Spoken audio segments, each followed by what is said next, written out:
Nous sommes dans un centre de santé et vous l'avez déjà deviné, ce numéro spécial est consacré donc au programme d'établissement sanitaire de premier contact.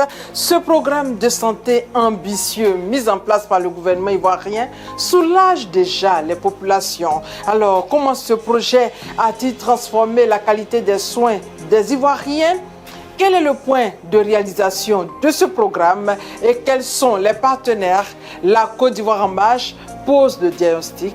Mesdames et messieurs, bonsoir.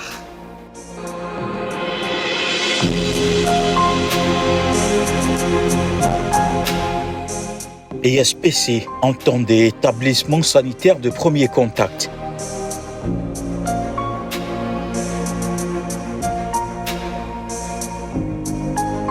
Depuis 2018, la Côte d'Ivoire, dans sa politique de fournir des soins de qualité à tous les Ivoiriens, a lancé le programme ESPC, établissement sanitaire de premier contact. Plusieurs localités du pays en ont bénéficié et profitent au quotidien. Objectif, couvrir 249 nouveaux ESPC et 342 réhabilités à l'horizon 2025. C'est après un bon diagnostic que le programme établissement sanitaire de premier contact a bénéficié d'un traitement pour le bien-être des populations bénéficiaires. Monsieur le ministre, la Côte d'Ivoire en marche est dans vos locaux pour échanger avec vous sur le programme des établissements sanitaires de premier contact. Monsieur le ministre, pourquoi ce programme ambitieux du gouvernement? Merci, je voudrais profiter donc de votre micro pour faire un peu le point sur ce programme important initié par le gouvernement, avec à sa tête le président de la République, qu'on a appelé le programme hospitalier en 2018, qui vise à réhabiliter tout le réseau de soins de la Côte d'Ivoire. Vous savez, aujourd'hui, la Côte d'Ivoire compte plus de 3500 établissements sanitaires répartis à travers tout le pays. Et au sortir de la crise, ce réseau de soins était complètement dégradé et il fallait donc reprendre à nouveau donc, tout ce réseau par la réhabilitation, mais également étendre ce réseau pour que les populations qui étaient à plus de 5 km puissent être à proximité d'un centre de santé pour bénéficier des soins. Donc, grâce à ce programme hospitalier, c'est vrai que nous avons fait le maillage au niveau du pays en créant ce qu'on appelait les 10 pôles d'excellence en santé, notamment à Porogo, à Odiéné, à Bandoukou, à Bouaké, à Yamsoko, Daloa, Mans, à Bengouré et à Abidjan. L'objectif était donc de doter ces pôles-là des spécialités, des équipements de pointe pour que les gens ne se déplacent pas au-delà de 200 km pour bénéficier des soins, quelle que soit la spécialité. Donc, autour de ces pôles, nous comptons mettre toutes les spécialités, notamment la disponibilité du sang, les médicaments, mais également donc, des maladies comme les maladies de rein peuvent être traitées, la cardio, etc. Donc, ce programme est en cours. Ces établissements de premier contact participent aux soins de santé primaire. C'est le premier centre de référence des populations lorsqu'elles donc, se déplacent pour aller à l'hôpital.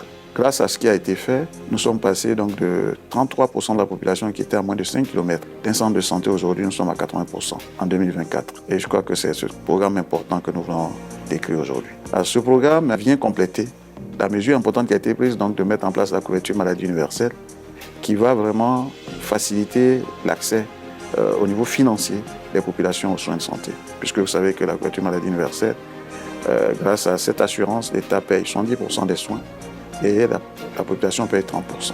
Donc avec des coûts réduits, ce qui permet donc à chacun, partout en Côte d'Ivoire, de bénéficier des soins. Donc ce programme a été conçu pour toute la Côte d'Ivoire, réparti en 2 grandes tranches, confiées à des entreprises internationales, dont donc l'entreprise Mitreli et Promed.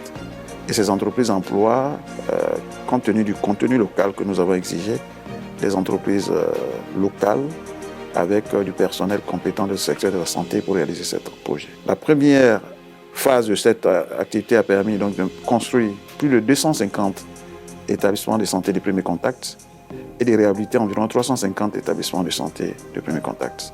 Ces centres construits ou réhabilités viennent compléter les activités traditionnelles du ministère, mais également des élus locaux, les conseils régionaux et les maires. Vous savez, c'est des établissements que nous construisons avec tout un système complet, comprenant l'eau potable, le logement, l'électricité et tout ce que cela comporte, notamment le matériel médical et l'ameublement des logements. Donc c'est un projet clé à main à la limite que nous donnons Et nous n'avons pas voulu donc aller dans la dentelle, on a voulu vraiment travailler avec des professionnels accomplis. On le disait tantôt, Monsieur le ministre, ce plan de santé ambitieux mis en place par le gouvernement ivoirien porte déjà ses fruits. Beaucoup d'Ivoiriens en bénéficient. Et ceux qui n'ont pas pour le moment cette chance, quel message à leur endroit? La priorité a été donnée dans les zones reculées, surtout en milieu rural, parce que ça nous facilite donc le déploiement de la couverture maladie universelle. Donc nous avons partout où il n'y avait pas de centre de santé construit de nouveaux centres. Et là où les centres étaient vraiment dégradés, la réhabilitation a permis de les mettre à niveau pour que ces établissements accueillent donc les différents services de santé, mais également mettre en place la couverture maladie universelle pour que nous puissions administrer des soins de qualité et des soins sûrs à nos populations. Quelles sont les perspectives du réseau ESPC pour les années à venir? Je dirais, quelles sont les perspectives tout court? Écoutez, les perspectives, nous allons renforcer les soins de santé primaire dans notre pays. Parce que, comme je l'ai dit, c'est vraiment les premiers soins. Lorsqu'on se sent mal, c'est les premiers contacts. Et ce réseau de soins de proximité doit être le plus large possible développé pour que partout en Côte d'Ivoire, lorsque vous êtes malade, vous puissiez, à moins de 5 km, avoir un centre de santé pour être pris en charge. Et ça va faciliter le déploiement de la couverture maladie universelle qui va venir abattre donc la barrière financière aujourd'hui, qui est l'une des causes qui empêche que les populations se rendent à l'hôpital. Mais ce que nous avons fait a permis de prendre en compte une partie des besoins et la deuxième tranche devait permettre donc de consolider cela pour que les soins de santé primaire soient vraiment renforcés en Côte d'Ivoire, autour des pôles, pour que plus globalement la Côte d'Ivoire vraiment soit un hub sanitaire, je pourrais dire, au niveau de la sous-région. Peut-on parler de programme des établissements sanitaires de premier contact sans digitalisation? Écoutez, vous savez, dans un pays comme le nôtre, où le personnel soignant est quand même un défi, parce que, et d'ailleurs c'est le cas dans notre pays, mais même dans les pays développés, avoir du personnel de santé en quantité et en qualité partout en Côte d'Ivoire est un défi. Nous avons utilisé la digitalisation non seulement pour rapprocher les spécialistes des zones de soins éloignés. Aujourd'hui, on a établi, grâce à la digitalisation dans nos hôpitaux, une traçabilité des actes de soins. Donc tout ce qui était, ça permet donc de dégager un peu plus de temps pour les professionnels de santé, pour être plus libres, pour travailler, administrer des soins, mais ça assure aussi la traçabilité de ce qui est fait. C'est-à-dire que lorsqu'il y a un acte de soin qui a été posé, à tout moment on peut vérifier ce qui a été fait et permettre donc à la malade ou au malade donc de disposer donc des informations fiables lorsque par exemple il y a une réclamation. Mais également ça a permis aussi d'assurer la traçabilité des ressources financières. Je peux vous dire que ça nous a permis d'accroître de l'ordre de 40% des ressources financières donc dans les centres de santé où nous avons mis la digitalisation, parce que ça dématérialise complètement le recouvrement des coûts des actes. Mais ce que nous comptons faire à terme, c'est donc vraiment de construire un réseau de soins de proximité grâce à la digitalisation. C'est-à-dire que là où il y a les spécialistes, par exemple, on peut faire des radios avec les radios mobiles dans un village, mais l'interprétation peut se faire depuis Abidjan, grâce à un spécialiste qui est ici. Et ça permet donc à tout le monde de bénéficier des soins. Et on n'a pas besoin de déplacer des populations depuis le nord, depuis l'ouest ou l'est pour venir à Abidjan pour bénéficier des soins de spécialité. D'accord, Monsieur le ministre, pour terminer, que peut-on retenir de ce programme? Aujourd'hui, on est à 80%. Il reste quand même 20% de la population, environ autour de 3 millions de personnes, 3 à 6 millions de personnes qui ne bénéficient pas encore donc de ces soins. Et ça, c'est important que nous puissions travailler. Et la deuxième phase du projet que nous voulons mettre en œuvre va permettre donc de toucher ces zones reculées qui ne bénéficient pas, même y compris par la digitalisation donc des soins de santé. Et c'est notre objectif. Merci, Monsieur le ministre, pour ce temps d'échange qui vient éclairer la lanterne des Ivoiriens et des autres communautés étrangères sur le programme des établissements sanitaires de premier contact. Nous irons sur le terrain pour faire le constat. Ce projet établissement sanitaire de premier contact est une réalité à Issankro. Village situé à 6 km dans le département d'Assini. Assini, connu sous le nom d'Assini Mafia, dans le sud-est du pays. Le village dispose désormais d'un centre de santé urbain bâti sur une superficie d'1 hectare. Équipé de matériel ultramoderne, ce centre fait office d'une maternité et d'un dispensaire. Sa mise en service sera la fin du calvaire pour ses riverains.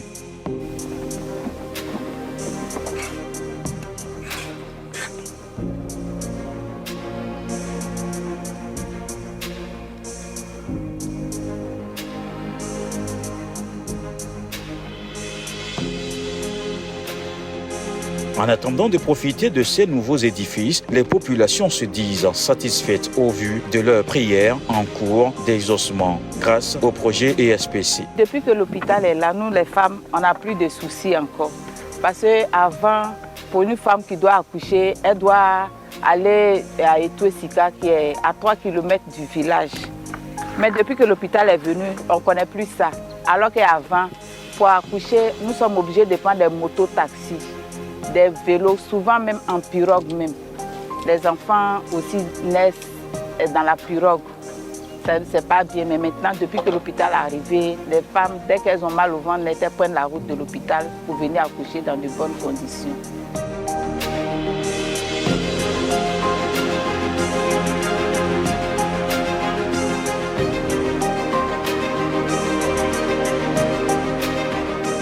En tout cas, aujourd'hui, je vois que grâce à l'État, ils ont construit à l'hôpital dans notre village. Sincèrement, ça me plaît beaucoup. Je suis tellement en joie. Sincèrement, c'est fatigant. Même tout récemment, il y avait ma maman même qui était malade. On ne savait pas sincèrement comment faire. Maintenant, aujourd'hui, on voit que l'hôpital est venu chez nous, sincèrement. On est très heureux.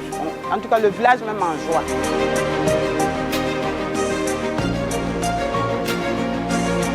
À Isankro, c'est près de 700 personnes qui vont visiter les locaux, en plus des villages environnants. Dans cette attente heureuse, adultes et jeunes sont prêts à craquer de joie. C'est le témoignage à Isankro. Un hôpital, que c'est même dans le village, c'est proche de nous-mêmes. Le temps là, vraiment, c'était difficile. Donc nous sommes contents. Actuellement, on a eu un hôpital chez nous, à Isankro. Nous, les notabilités du village, pour la population, on est soulagés.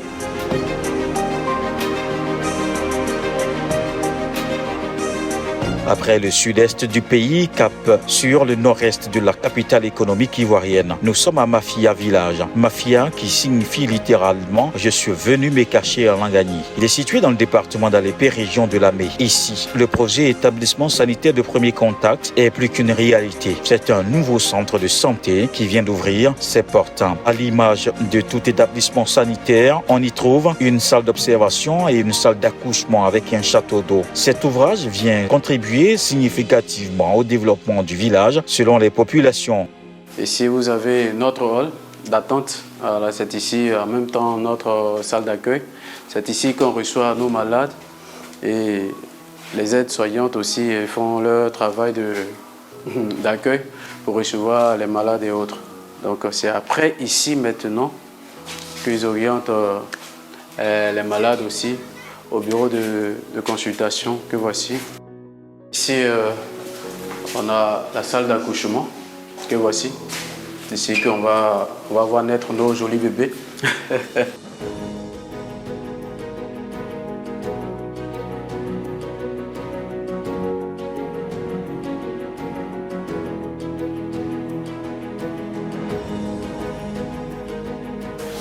Après la salle d'accouchement, on a ici la salle de suite de couche.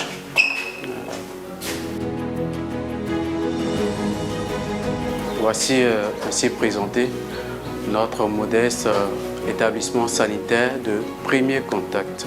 Pourquoi premier contact? Parce que là, nous sommes en contact direct avec la population de Mafia. Il est 10h ce vendredi 16 août. Sylvia se rend pour la première fois au centre de santé de son village natal pour son rendez-vous médical. Mère de 3 enfants, elle attend le 4e. Dame Yapi voit sa prière exaucée comme elle et bien d'autres nourrices qui ont rencontré des difficultés quant au déplacement d'au moins 6 à 8 km durant leur période d'accouchement. Hier soir, je n'ai pas dormi, l'enfant pleurait, elle chauffait, tout ça. Il lui a donné c'est quand il est chaud.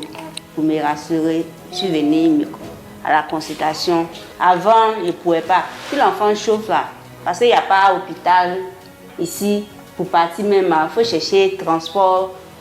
Grâce à le projet de l'État, je dis merci, mon enfant chauffe, il court vite venir à la consultation ici, à Mafia ici. J'ai eu mes grandes sœurs dans ce village qui étaient enceintes, qui sont allées dans d'autres villages à Zédu pour aller accoucher. Dieu merci pour moi quand j'étais enceinte. Dieu m'a fait la grâce. J'ai accouché dans l'hôpital ici.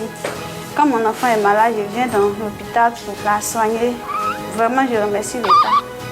Comme Dama Kishi Sylvia, de nombreuses familles et foyers sont apaisés. Madame Amélie Yapi, dans cette nouvelle infrastructure, faisant partie du corps médical de ce centre, ne dira pas le contraire. Aide-soignante de profession sous la responsabilité de l'infirmier, elle assure le maintien de l'hygiène hospitalière suivant des instructions de sa hiérarchie. À 25 ans révolus, l'agent de santé profite au mieux de la mise en place de ce projet.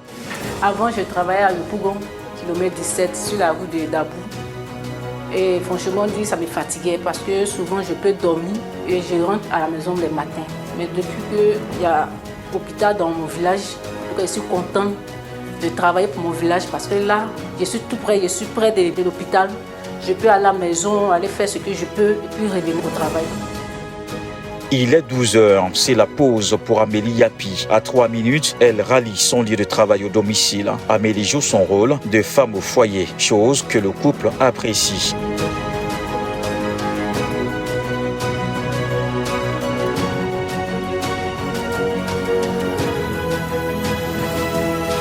Avant, je ne pouvais pas m'occuper de mon mari, mais maintenant, je peux m'occuper de mon mari parce que je suis dans mon village. Je peux travailler et puis venir m'occuper de mon mari.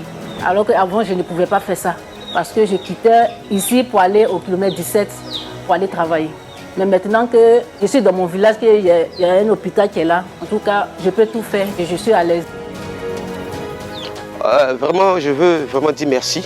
Merci véritablement à l'État de Côte d'Ivoire qui a vraiment pensé à nous. Je quitte au travail, tout à l'heure j'arrive, je vois ma femme à la maison parce qu'elle a pris sa pause, vraiment ça me fait du bien. Elle est en train de s'occuper de son foyer, elle prépare pour moi. Or, dans le temps, elle pouvait faire des nourritures de tous 2 jours, 3 jours, aller travailler, revenir, vraiment c'était bien compliqué. Vraiment, je veux dire merci parce qu'on a eu un hôpital chez nous dans notre village. Vraiment, c'est un avantage pour moi et un avantage aussi pour tout le village. À Mafia, c'est près de 600 habitants, constitués de jeunes et d'adultes, qui témoignent de leur reconnaissance au chef de l'État, qui accentue son ambition d'améliorer les conditions de vie de ses administrés. Moi, ma propre maman, elle était malade. On devait l'évacuer à l'épée. Mais vous savez que c'est ce qui s'est passé. En ce temps, il n'y avait pas de route ici.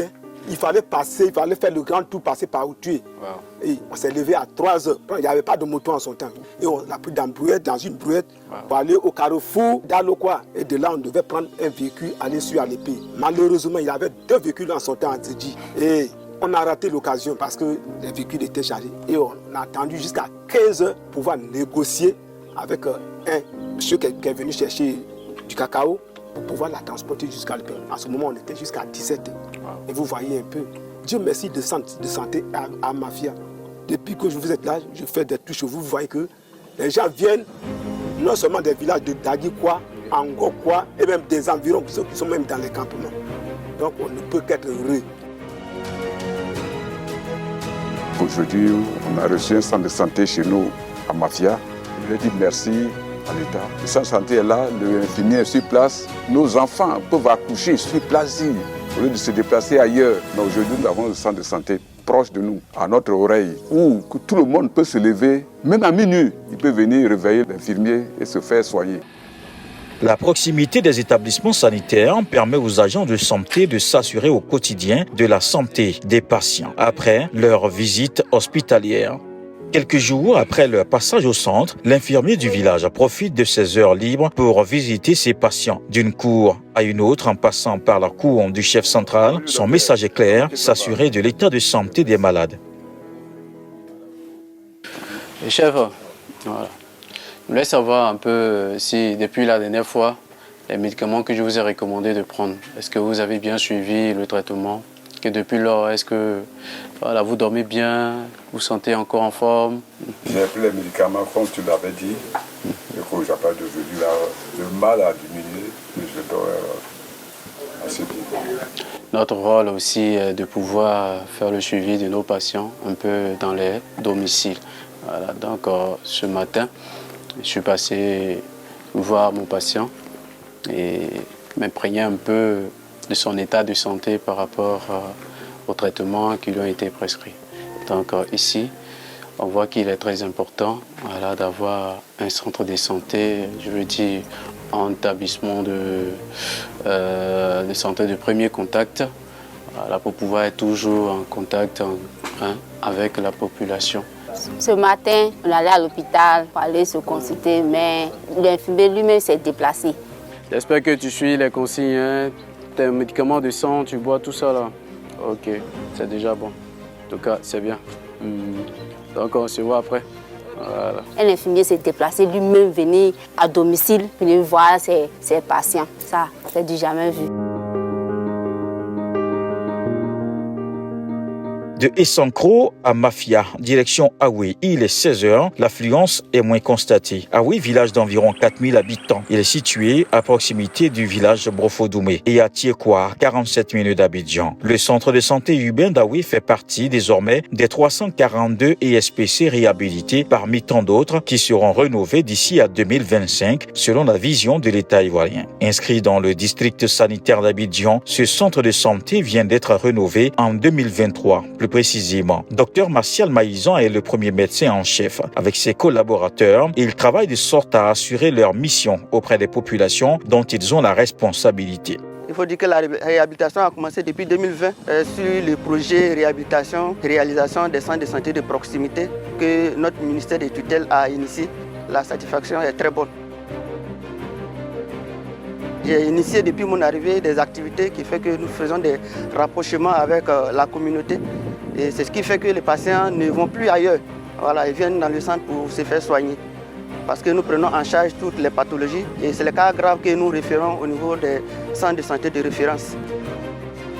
À l'intérieur de ce centre, on y trouve la maternité où Dame Amani Brou Cécile, la sage-femme et son équipe exercent. Elle abonde dans le même sens que le médecin en chef pour une meilleure prise en charge de leurs visiteurs, comme le veut l'objectif du projet ESPC, celui d'améliorer le niveau de l'accès à des infrastructures de santé et la prise en charge des malades. Par le passé, on devait plutôt aller soit à Abidjan ou bien en tout cas à Niamey, mais depuis que le centre existe, les parents n'ont plus besoin de se déplacer. Ils viennent directement au centre. Et ici, nous avons une bonne équipe qui les prend vraiment en charge. Ça évite aux parents de dépenser. Ça permet d'économiser assez d'argent puisqu'on a un médecin qui est là. Quand ça dépend de notre entendement, le médecin est là. On a des infirmiers qui sont là aussi, qui nous soutiennent dans ce que nous faisons à la maternité. Selon les agents de santé du centre de santé urbain d'Aoué, la meilleure prise en charge des patients nécessite la mise à disposition d'une ambulance pour faciliter le transfert des cas urgents qui nécessitent des interventions chirurgicales. Il faut le signaler, en Côte d'Ivoire, sur toute l'étendue du territoire, c'est un centre de santé situé à moins de 5 km pour 72% de la population et un plateau technique sanitaire de haute technologie. Le vaste programme hospitalier, financé à plus de 1200 milliards de francs CFA, initié par le gouvernement depuis 2019, a permis la construction et la réhabilitation de 348 établissements sanitaires de premier contact, 21 hôpitaux généraux et 8 CHR, le CHU d'Angré, ainsi que la construction, l'équipement et la mise en service de 16 maternités de proximité. Avec l'ouverture de ces établissements, dont les plus importants consacrés aux soins de santé primaires et le récent déploiement du personnel, permettent aujourd'hui à 8 Ivoiriens sur 10 de vivre à moins de 5 km d'un centre de santé. L'accélération de la généralisation de la couverture maladie universelle avec l'extension des centres conventionnés à 1810 établissements et la prise en charge de 82% des prestations délivrées aux assurés à jour de leur cotisation CMU a permis une meilleure prise en charge de la population avec des soins de qualité à moindre coût. Le personnel soignant est passé de 5158 médecins pour une population de 29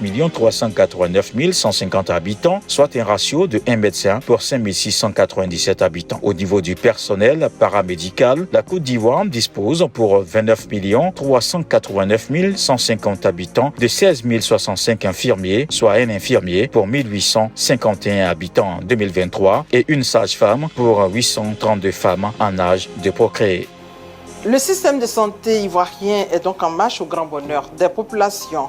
Le programme ESPC entendait donc établissement sanitaire de premier contact également. C'est votre magazine La Côte d'Ivoire en marche réalisé par Cissé Images. Merci de votre fidélité, merci de nous faire confiance et à très bientôt.